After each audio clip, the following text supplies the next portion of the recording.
Bismillahirrahmanirrahim. Assalamualaikum warahmatullahi wabarakatuh. Waalaikumsalam warahmatullahi wabarakatuh. Alhamdulillahirabbil alamin wa bihi nasta'inu wa salatu wassalamu sayyidina Muhammadin wa ala alihi wa sahbihi wasallam. Asyhadu an la ilaha illallah wa asyhadu anna Muhammadar rasulullah. Allahumma shalli ala sayyidina Muhammad wa ala ali sayyidina Muhammad. Puji syukur mari kita panjatkan kehadirat Allah Subhanahu wa taala di mana bahwasanya pada sore hari ini alhamdulillah kita masih diberikan kenikmatan baik nikmat Islam, nikmat iman, terutama nikmat sehat ya, sehingga kita bisa berkumpul di Masjid Al-Mizan dalam keadaan sehat walafiat. Salawat bersarang mugi Allah limpah surakan kepada junjungan kita Nabi Muhammad sallallahu alaihi wasallam, kepada keluarganya, para sahabatnya, juga adalah pimpinan pondok pengasuh pesantren Darut Ta'un di daerah Tanarang, Serang, Banten. Alhamdulillah sudah hadir di tengah-tengah kita. Mari kita sama-sama untuk mendengarkan tausiah yang akan diberikan kepada kita semua, dan mudah-mudahan kita bisa mengambil hikmahnya dari tausiah tersebut. Barangkali itu aja yang dapat kami sampaikan dari saya.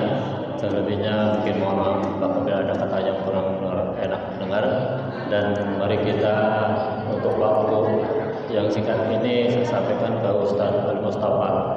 Demikian yang telah saya sampaikan. Assalamualaikum warahmatullahi wabarakatuh. Waalaikumsalam warahmatullahi wabarakatuh. Bismillahirrahmanirrahim. Assalamualaikum warahmatullahi wabarakatuh. Alhamdulillah alladzi an'amana bi ni'matil iman wal islam wal ihsan. Asyhadu an la ilaha illallah wahdahu la syarikalah wa asyhadu anna sayyidana wa nabiyyana Muhammadan abduhu wa rasuluh la nabiyya ba'dah. Qala Allah Ta'ala fil kitabil karim, a'udzu billahi minasyaitonir rajim. Bismillahirrahmanirrahim. Syahrul Ramadan alladzi unzila fihil Qur'an hudan linnas wa bayyinat minal huda wal furqan. Shadaqallahul azim wa shadaqa rasulul karim wa nahnu insyaallahu minasyahidin. Bapak-bapak dan ibu-ibu hadirin yang bersama-sama mengharap ridha Allah Subhanahu wa taala, wabil khusus kami sampaikan salam hormat pada Ketua DKM beserta jajarannya, para pengurus RT RW dan juga pengurus Majelis Taklim, bapak-bapak ibu sekalian beserta anak-anak sekalian yang bersama-sama mengharap ridha Allah Subhanahu wa taala. Marilah pada kesempatan yang mulia ini kita bersama-sama mengucapkan puji syukur kepada Allah Subhanahu wa taala atas limpahan rahmat dan karunia-Nya. Pada hari ini kita memasuki 10 hari yang terakhir ya di bulan suci Ramadan ini. Jadi ibarat main bola, sekarang ini kita sangat menentukan Pak. 10 hari yang terakhir ini adalah boleh dibilang fasenya adalah fase semifinal. Mudah-mudahan Allah memberikan kemudahan bagi kita, karena di 10 hari yang terakhir ini dianjurkan bagi kita semua untuk beriktikaf di masjid ya, di masjid-masjid jami. Jadi Rasulullah pada 10 hari yang terakhir biasanya mengencangkan ikat pinggangnya, kemudian mendorong keluarganya untuk bersama-sama meramaikan masjid-masjid dalam rangka iktikaf, yaitu beribadah, berdiam diri dalam rangka beribadah pada Allah Subhanahu wa taala di masjid-masjid. Salawat dan salam semoga senantiasa tercurah untuk baginda kita Nabi besar Muhammad SAW, keluarga dan para sahabatnya. Dan mari kita berdoa, mudah-mudahan risalah yang sekarang kita nikmati ini, yaitu berupa sholat 5 waktu, kemudian berupa saum Ramadan, dan sebentar lagi kita akan merayakan zakat, baik zakat mal maupun zakat fitrah, menjadi bagian yang nikmat kita kerjakan dalam kehidupan sehari-hari kita. Dan yang paling penting adalah mudah-mudahan Allah Subhanahu wa taala mengistiqomahkan kita dengan keimanan dan keislaman kita hingga akhir hayat nanti dan akhir zaman nanti. Bapak Ibu sekalian, lis-shaimi farhatan. Bagi orang yang berpuasa shaimin was shaimat. Itu ada dua kebahagiaan kata Rasulullah SAW. Yang pertama adalah kebahagiaannya pada saat apa? Farhatun inda iftarihi, pada saat berbuka. Ya, insya Allah tidak ada seorang hamba pun yang berpuasa pada saat berbuka sedih. Itu rata-rata berbahagia, ya Pak ya. Walaupun yang kita hadapi itu adalah hanya misalnya seteguk air atau hanya sebutir kurma, tapi itu nikmatnya luar biasa. Kalau kita sudah ketemu dengan air putih saja, biasanya yang namanya hasrat atau keinginan yang meledak-ledak di siang hari itu sudah tercukupi biasanya ya. Itu adalah barokah dari berbuka. Apalagi kalau ditambah dengan hidangan-hidangan yang lain. Dan biasanya pada bulan Ramadan ini hidangan itu begitu banyak melimpah. Orang yang jualan apa saja di bulan Ramadan, jualan iftar ini tidak ada yang tidak laku. Itu rata-rata laku. Itu luar biasanya bulan Ramadan. Ini adalah bagian daripada keberkahan yang diberikan oleh Allah Subhanahu wa taala kepada shaimin was shaimat. Yang kedua, kata Rasulullah, akan ketemu dengan siapa bahagianya? Yaitu yang kedua adalah farhatun 'inda liqa'i rabbih, yaitu pada ketemu dengan Allah Subhanahu wa taala nanti. Kita sama-sama tahu bahwa kullu hasanatin, setiap kebaikan itu diberikan pahala oleh Allah itu pada amaliyah anak Adam pada hari-hari biasa itu bi'ashri amsalihha ila sab'i mi'ati dzikfin. Jadi pahala bagi orang yang berbuat baik yang dikerjakan oleh kita ini semua selaku anak Adam, Allah memberikan pahala kisarannya antara 10 sampai dengan 700 kali. Jadi bilangannya disebut, kuantitasnya disebut. Khusus bagi puasa, bagi orang yang berpuasa itu tidak disebutkan bilangan pahalanya. Jawaban Allah adalah wa ana ajzibih. Akulah yang akan memberikan balasan terhadap orang yang berpuasa itu. Ya, salah satunya apa? Nanti akan dibuatkan orang yang berpuasa itu pintu khusus di surganya yang namanya Ar-Rayyan. Ya. Jadi lil jannati, di surga itu atau fil jannati babun, ada pintu yang bernama Rayyan. Yang la tadkhuluhu, tidak ada yang bisa masukinya, la yadkhuluhu, tidak ada yang bisa masukinya illa shaimun, kecuali orang yang berpuasa. Jadi kita itu luar biasa Bapak Ibu sekalian, yang namanya shaimin shaimat itu, puasa ini adalah hadiah khusus dari Allah Subhanahu wa taala. Dihadiahkan kepada siapa? Kepada ya ayyuhalladzina amanu, wahai orang-orang yang beriman. Bukan ya ayyuhan nas, seruannya adalah khusus kepada orang-orang yang beriman. Karena puasa ini modal dasarnya adalah iman. Kalau tanpa iman, rasanya mustahil kita bersusah payah menyelesaikan puasa ini. Jangankan 1 bulan, betul nggak? 1 hari aja terasa payah. Apalagi kalau kita hidupnya di tengah-tengah komunitas di pasar misalnya, atau sedang menghadapi pekerjaan yang berat, katakanlah menjadi kuli bangunan. Itu sangat berat Bapak Ibu sekalian. Untuk bisa berpuasa itu berat. Atau pada lingkungan yang kebanyakan orangnya nggak puasa, itu juga berat. Ya, katakanlah mungkin kalau di Serang masih mending ya, pasar-pasar itu masih terlihat banyak yang berpuasa. Tapi kalau udah masuk di luar Serang, apalagi kalau sudah masuk DKI Jakarta biasanya, kalau dulu, Allah alam kalau sekarang ya, itu biasanya sudah biasa aja itu. Yang namanya hari Ramadan itu nggak bisa dibedakan, ya. Begitu banyak orang yang berbuka iftar di siang hari tanpa merasa berdosa. Padahal kalau kita lihat dialeknya itu biasanya yang muncul orang-orang dari Sumatera Barat itu ya, banyaknya itu. Kalau orang Batak mungkin banyak, ada yang non muslimnya ya. Tetapi kalau dari orang-orang kita yang bersuara itu rasanya menjadi aneh gitu, kalau tidak puasa. Oleh karena itu Bapak Ibu sekalian, sekali lagi kunci keberhasilan puasa itu adalah iman. Iman pada Allah Subhanahu wa taala itulah yang menyampaikan kita puasa hingga 1 hari penuh kemudian dicicil satu hari sampai nanti ketemu bilangannya di angka 29 atau 30 hari. Nah, kalau bilangan di bulan Hijriah, kalau enggak 29 adalah 30 hari. Nah, kemarin ada yang berangkat puasanya, ada yang Senin, ada yang Selasa ya. Nah, kita nanti akan bertemu, mudah-mudahan bertemunya bareng lebarannya ya. Jadi peluang kita bisa berlebaran itu kalau nggak di tanggal 29 adalah 30 hari. Kalau yang puasanya yang lebaran di 30 hari berarti bilangannya namanya diistiqmalkan ya, digenapkan.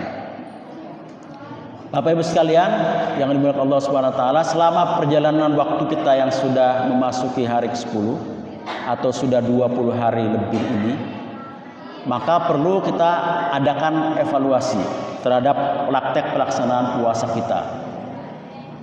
Yang kita khawatiri itu adalah apa? Adalah puasa kita sebagaimana yang disinyalir oleh baginda Nabi Muhammad sallallahu alaihi wasallam. Kata Nabi, kam min so'imin, banyak orang yang berpuasa, laisa lahu min siyamihi illal ju' wal atasu. Kam min so'imin, banyak orang yang berpuasa, laisa lahu, tidak ada baginya. Yang dimaksud baginya ini apa? Laisa lahunya itu tidak dapat pahala puasa, kecuali hanya mendapatkan al-ju' wal atas, lapar dan haus saja. Nah, ini kita khawatiri. Makanya pada saat iftar itu ada anjuran kita itu harus senantiasa harap-harap cemas, berharap pada hari ini puasa kita diterima oleh Allah SWT. Cemas-cemasnya khawatir puasa kita itu hanya mendapatkan lapar dan haus saja. Apa kira-kira Bapak Ibu sekalian penyebabnya orang yang capek-capek puasa ya, 1 hari penuh melaksanakan sahur, kita mengharamkan dari hal yang dihalalkan, betul nggak? Makan minum itu tadinya halal, tapi karena kita puasa imsak diharamkan di siang hari ya. Tapi kalau sudah berbuka malam hari jadi halal lagi. Tapi hanya capek aja, nggak dapat pahalanya. Puasanya secara fikih sah, diterima karena memenuhi syarat dan rukun, tetapi tidak dapat pahala. Ini yang kita perlu tangisi bersama. Apakah itu? Rasul menjelaskan khamsatun, ada 5 yuftirna ya, yang membuat orang yang berpuasa itu berbuka. Khamsatun yuftirna so'ima. Jadi ada 5 perkara yang membuat orang yang berpuasa itu berbuka. Apa yang membuat berbuka itu adalah yang pertama al-kadzab, yaitu berbohong. Jadi berbohong ini Bapak Ibu sekalian bisa membatalkan pahala puasa. Karena sebetulnya puasa ini salah satu hikmahnya adalah melatih kita jujur. Betul nggak? Ya, antara orang yang puasa dengan yang tidak berpuasa itu kira-kira bisa dibedakan nggak? Kayaknya nggak bisa dibedakan ya.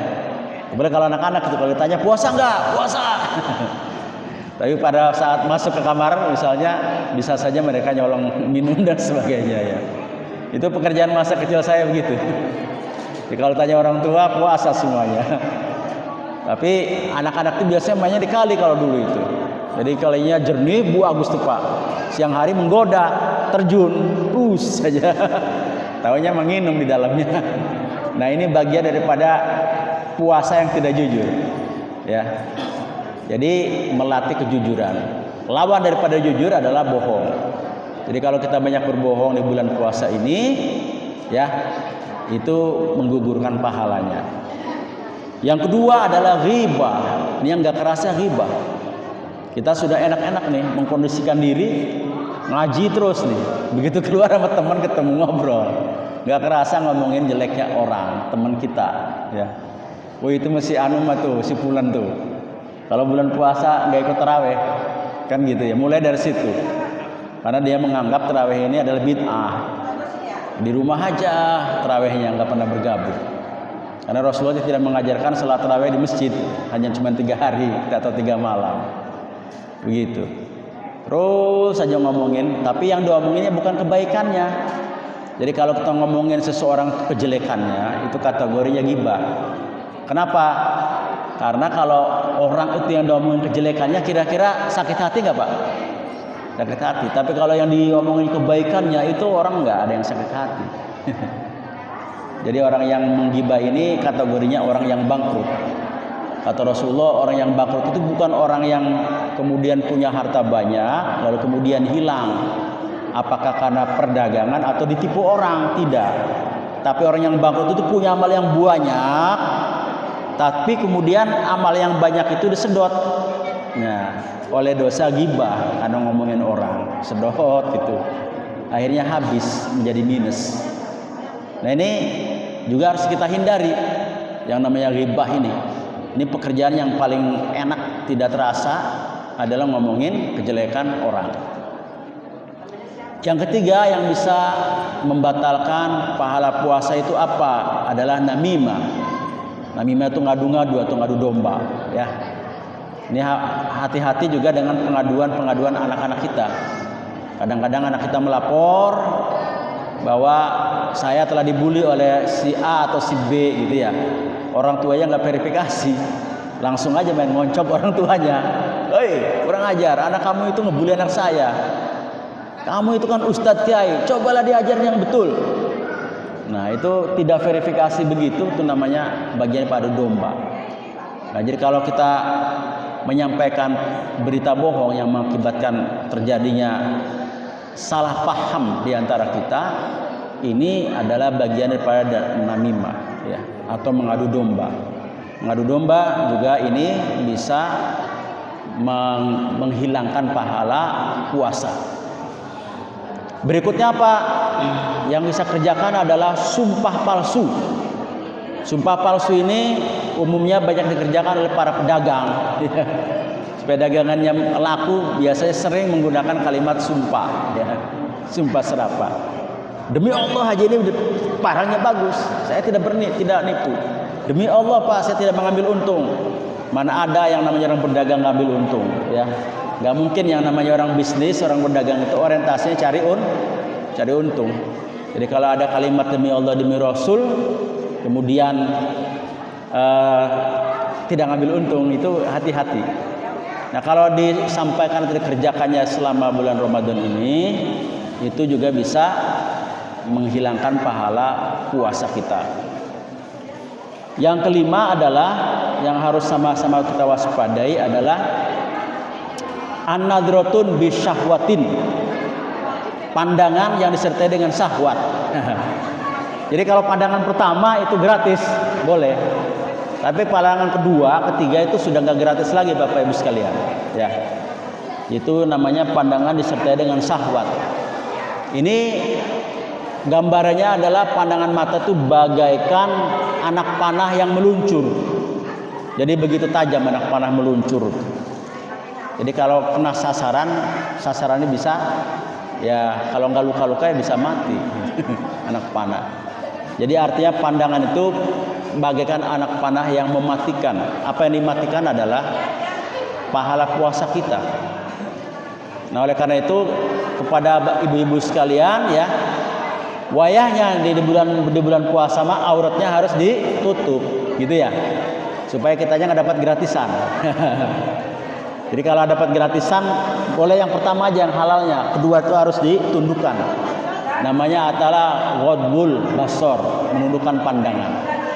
Jadi kalau diumbar, apalagi sampai kemudian, mohon maaf ya, mengeluarkan mani misalnya karena terangsang, yang seperti itu juga bisa mengakibatkan pahala puasa kita jadi gugur. Bagi kita semua yang kita khawatir ini, ya. HP ini begitu kita buka, kadang-kadang banyak gambar-gambar yang tidak pantas untuk kita lihat. Nah, gambar-gambar yang ada di HP ini, ya, itu kalau tidak dipantengin nggak masalah, selewat-selewat saja, ya, karena itu biasa tidak menimbulkan syahwat. Tapi kalau sampai menimbulkan syahwat, sekali lagi itu nanti akan membatalkan pahala puasanya.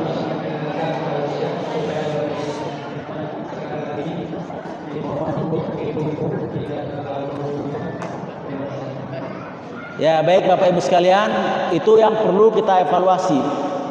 Kira-kira puasa kita aman nggak dari 5 perkara itu? Kalau misalnya aman, alhamdulillah. Kita patut bersyukur kepada Allah Subhanahu wa taala dan berhak masuk ke babak semifinal. Jadi kalau yang kemarin 10-20 hari yang lalu itu babaknya penyisihan. Ya. Kalau yang melanggar 5 pasal tadi, Pak, berbohong, riba, adu domba, kemudian apa lagi?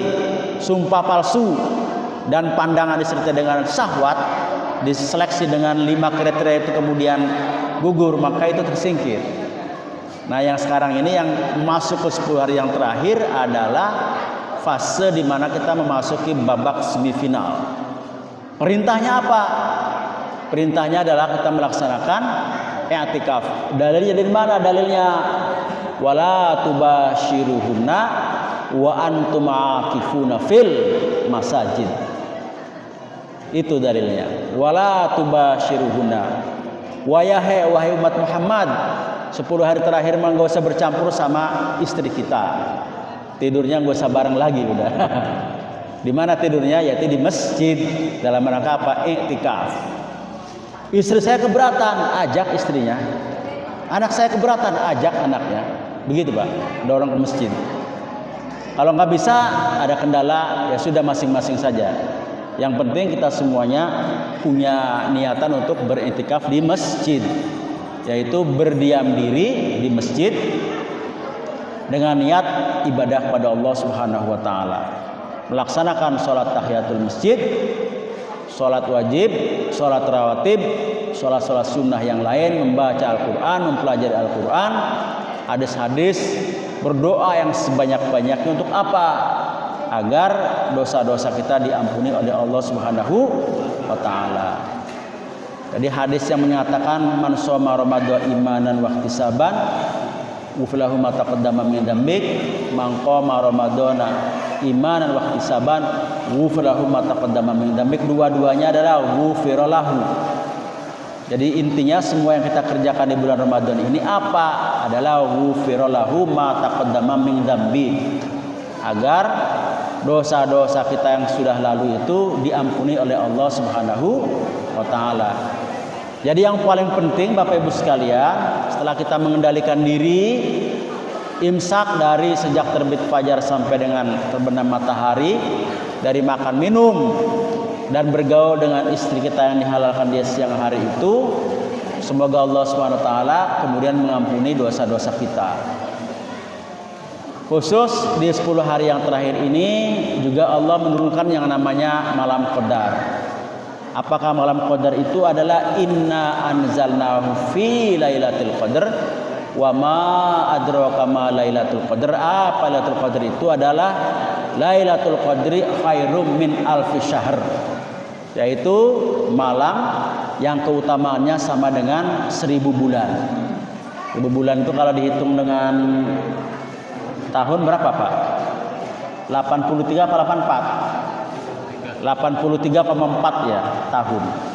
Ini adalah bonus juga, ini bonus yang luar biasa diberikan oleh Allah SWT kepada kita di 10 hari yang terakhir. Di mana adanya para ulama memberitahu di hari-hari ganjil 21, 23, 25, terutama di tanggal 27. Itu yang kuat hadisnya di tanggal 27 itu harus menjadi incaran kita untuk mendapatkan malam qadar. Cuman sayangnya biasanya kalau orang Indonesia 10 hari terakhir itu sibuknya di mana? Terminal, stasiun, di mall. Kalau dulu mall, sekarang masih ada mall ya. Kalau sekarang kan zaman online, kayaknya mallnya udah nggak jalan. Ya, jadi sibuknya adalah di HP kita. HP-nya dibawa ke masjid, dibawa itikaf. Gak apa-apa ya, yang dibuka adalah Al-Qur'annya. Karena di HP sekarang ada Al-Qur'annya. Lebih praktis. Jadi begitu, Bapak Ibu sekalian, ini jangan disia-siakan. Karena belum tentu kita bisa ketemu lagi pada Ramadan di tahun berikutnya. Walaupun kita berdoa Allahumma barik lana fi Rajab wa Sa'bana wa balighna Ramadhana. Ya kita pengennya ketemu lagi supaya apa? Supaya waghfir lana dzunubana. Ya. Yaitu dosa-dosa kitanya diampuni oleh Allah Subhanahu wa taala. Setelah itu yang tidak kalah pentingnya adalah diperintahkan untuk memperbanyak sedekah. Afdhalus shadaqah adalah fi syahri Ramadan. Sebaik-baiknya sedekah itu dikeluarkan di bulan Ramadan. Kalau punya zakat mal umpamanya, keluarkanlah di bulan Ramadan. Kalau yang sudah pasti itu adalah zakat fitrah ya. Zakat fitrah ini diberikan kepada laki-laki perempuan yang tua maupun yang muda, bahkan bayi yang lahir saja harus dikeluarkan zakat fitrahnya. Yang kaya maupun yang miskin semuanya mengeluarkan zakat fitrah. Semuanya tanpa kecuali. Karena hadisnya adalah umum ya. Farada Rasulullah SAW zakat al-fitri tuhratan lis-shaimi minar rafas wal lagaw atau minal lagaw wa rafas, kemudian wa tu'matan lil masakin. Itu hadisnya ada begitu. Dalil untuk zakat fitrah. Rasulullah SAW telah mewajibkan kepada kita semua untuk apa? Mengeluarkan zakat fitrah. Fungsinya apa? Tuhratan lis-shaimi, yaitu membersihkan orang-orang yang berpuasa dari apa? Senda gurau. Dari apa? Dari rafats ya. Perbuatan-perbuatan keji, termasuk ghibah tadi adalah rafats kategorinya ya. Dan yang kedua fungsinya adalah tu'matan lil masakin, memberi makan pada orang miskin. Kalau memberi makan kira-kira bentuknya apa Bapak Ibu sekalian? Makanan, barang apa uang? Yang pas. Makanan itu ya ini barang. Jadi yang kita keluarkannya adalah makanan pokok yang baik, yang lebih utama adalah itu. Ya walaupun dengan uang ada yang membolehkan. Pendapat ulama ada yang membolehkan dengan uang, tetapi yang lebih utama adalah dengan makanan pokok. Agar apa? Hikmahnya adalah pada saat walitukabbirullaha ala ma hadakum wa la'allakum tashkurun, pada saat di malam takbiran Allahu Akbar, Allahu Akbar, Allahu Akbar walillahil hamd, sebagai ungkapan rasa syukur kepada Allah SWT atas terselesaikannya puasa selama 30 hari, kita insya Allah diampuni dosanya oleh Allah, menjadi pribadi-pribadi yang fitri, pribadi-pribadi yang bersih. Kemudian jangan sampai ada di antara tetangga kita yang nangis kelaparan gitu. Karena tidak ada beras yang bisa dimakan atau dimasak. Apalagi zaman sekarang Bapak Ibu sekalian berasnya lagi mahal ya. Padi gabahnya udah normal harganya sebetulnya karena udah mulai panen. Tapi berasnya ini nggak turun-turun, 17.000 aja ya 1 kilonya. Ini gimana ini? Ini ada problem distribusi. Problem distribusi yang nampaknya belum terselesaikan. Jadi bisa jadi ada tangan-tangan jahil yang bekerja di situ ya, yang mengakibatkan distribusi beras ini tidak merata, akhirnya masih ngapung aja harganya ya. Itu kasihan. Kalau kita insya Allah masih kebeli beras ya setiap harinya barang 1 kilo mah. Tapi ada di antara saudara-saudara kita, jangankan 1,5 kilogram beras saja, mereka kesulitan untuk bisa membelinya. Oleh karena itu tepat sekali bagi kita semua, manakala zakat ini kita keluarkan dalam bentuk makanan pokok. Soalnya nanti oleh mustahiknya kemudian diberikannya kepada atau dijual lagi, itu urusan mereka. Ya. Yang penting kita tunaikan dalam bentuk makanan pokok.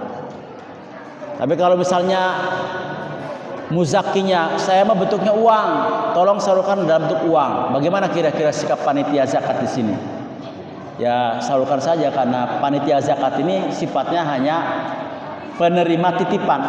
Jadi kalau yang misalnya mau berzakatnya ngototnya pengennya uangnya disalurkan, ya salurkan aja. Karena kita hanya menyampaikan titipan. Kenapa? Karena panitia zakat itu bukan amil. Jadi tidak berhak mendapatkan 1/8. Jadi tidak ada amil kalau di dalam zakat fitrah. Kalau zakat mal jelas, atau 60 itu ada amilnya. Karena kalau zakat mal itu adalah innamas shadaqatu lil fuqara wal masakin wal amilin, disebut itu. Wal muallafati bainal qulubiha, terus wal gharimin wa fi sabilillah wa ibnus sabil, ya. Jadi untuk fakir miskin, untuk amilin, kemudian untuk mu'alaf, untuk orang yang berhutang, gharimin, wa fi riqab tadi nggak disebut ya. Fi riqab itu adalah orang yang dalam keadaan diperbudak atau kondisinya masih belum merdeka, budak. Jadi fakir miskin, amilin, kemudian gharimin, rokibin, ya rokibin itu orang yang ini yang masih belum merdeka. Kemudian sabilil dan ibnus sabil, ya. Itu khusus untuk zakat mal, mustahiknya ada 8. Tapi kalau di dalam zakat fitrah adalah tidak ada amilinnya. Mustahiknya siapa? Yaitu fakir dan miskin saja.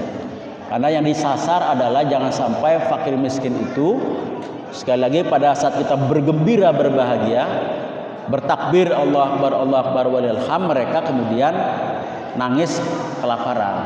Nah ini jangan sampai seperti itu. Jadi mustahiknya kalau untuk zakat fitrah itu adalah sasarannya fakir dan miskin. Biarkan pada malam hari raya Idul Fitri itu misalnya dia bertubi-tubi menerima zakat mal dapat, zakat fitrahnya dapat dari berbagai arah, nggak apa-apa ya, supaya si fakir miskin itu merasa kaya pada saat itu. Jadi merasa bergembira, merasa setara dengan saudara-saudaranya yang kaya. Jadi pada saat itu semuanya tidak ada yang sedih, sama-sama merayakan kembali kepada fitrah, yaitu kembali kepada agama Allah Subhanahu wa taala.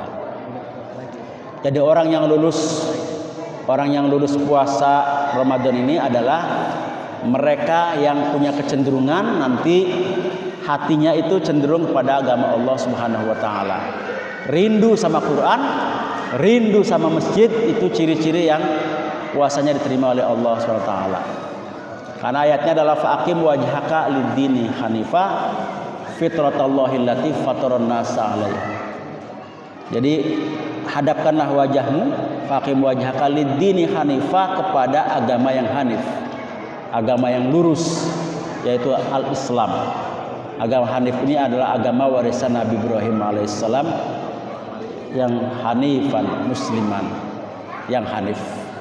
Mudah-mudahan Bapak Ibu sekalian, sesudah kita melaksanakan saum Ramadan, wabil khusus di 10 hari yang terakhir ini, kita bisa manfaatkan dengan sebaik-baiknya, dan kita diampuni oleh Allah Subhanahu wa taala dosa-dosanya, karena kita sungguh-sungguh menegakkan Ramadan dan qiyamul lail karena mengharap dari Allah Subhanahu wa taala semata, sehingga kita kembali menjadi pribadi-pribadi yang suci bersih, kembali kepada fitrah.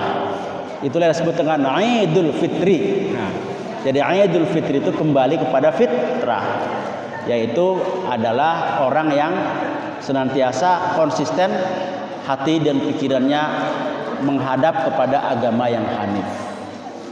Demikian Bapak Ibu sekalian, sudah memasuki waktu berbuka ya. Sudah adzan, kita tutup dengan doa berbuka.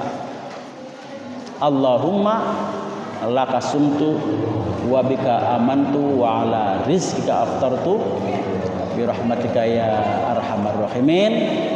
Selamat berbuka puasa pada kesempatan yang mulia ini. Mari kita berdoa untuk diri sendiri dan juga keluarga kita. Semoga Allah Subhanahu wa taala memberikan keselamatan kepada kita semuanya. Allahumma inna nas'aluka salamatan fid din wa afiatan fil jasadi wa barakatan fil rizqi wa ziyadatan fil ilmi wa taubatan qablal maut wa rahmatan indal maut wa maghfiratan ba'dal maut. Allahumma hawwin 'alaina fi sakaratil maut wa najata minan nar wal 'afwa 'indal hisab. Rabbana la tuzigh qulubana ba'da idh hadaytana wa hab lana min ladunka rahmah innaka antal wahhab. Allahumma inna nas'aluka ridhaka wal jannah wa sakhatika wan nar. Allahumma innaka 'afuwwun karim tuhibbul 'afwa fa'fu 'anna ya karim bi rahmatika ya arhamar rahimin. Assalamualaikum warahmatullahi wabarakatuh.